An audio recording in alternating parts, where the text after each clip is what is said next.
Youth വ്യാജൻ്റെ Wayanad വിശദീകരണത്തിൽ അത്ര തൃപ്തി പോരല്ലോ.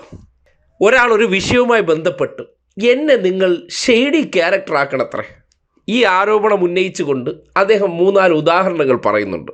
ഓപ്പൺ ചലഞ്ച് അല്ല, ഈ വാർത്ത കൊടുത്ത എല്ലാ സ്നേഹിതന്മാരോടും ചോദിക്കുകയാണ്. ഇനി അതിനകത്ത് എൻ്റെ വ്യക്തിപരമായ ഒരു പ്രയാസം കൂടി പറയാം. ഇത് എത്രാമത്തെ തവണയാണ് ഒരേ തരത്തിൽ നിങ്ങൾ എന്നെ ഷെയ്ഡിൽ നിർത്താൻ ശ്രമിക്കുന്നത്? ഞങ്ങളെല്ലാവരും കൂടെ ഷെയ്ഡിൽ നിർത്താനാണ് നിങ്ങൾ ഇത്തവണ ശ്രമിച്ചത്. നിങ്ങൾ എനിക്കുള്ള പരിഭവമാണ് പറയുന്നത്, ആരും അത് വ്യക്തിപരമായിട്ട് എടുക്കരുത്. പാലക്കാട് ഞാനൊരു നിയമസഭാ തെരഞ്ഞെടുപ്പിൽ മത്സരിച്ചപ്പോൾ നിങ്ങളൊരു പെട്ടിയുടെ വാർത്ത കൊടുത്തു. എന്നെ കള്ളപ്പണക്കാരനെ ചിത്രീകരിക്കാനുള്ള ശ്രമം നടത്തി. ആ ശ്രമം നടത്തിയിട്ട് അവിടുത്തെ ജില്ലാ പോലീസ് മേധാവി CPM ജില്ലാ കമ്മിറ്റി കൊടുത്ത പരാതിയിന്മേൽ ഒരു FIR പോലും എടുക്കാൻ കഴിയില്ല എന്ന വിവരം നിങ്ങൾ എത്ര പേർ അതേ ആർജവത്തോടു കൂടി അതേ പ്രാധാന്യത്തോടു കൂടി ബ്രേക്ക് ചെയ്തു?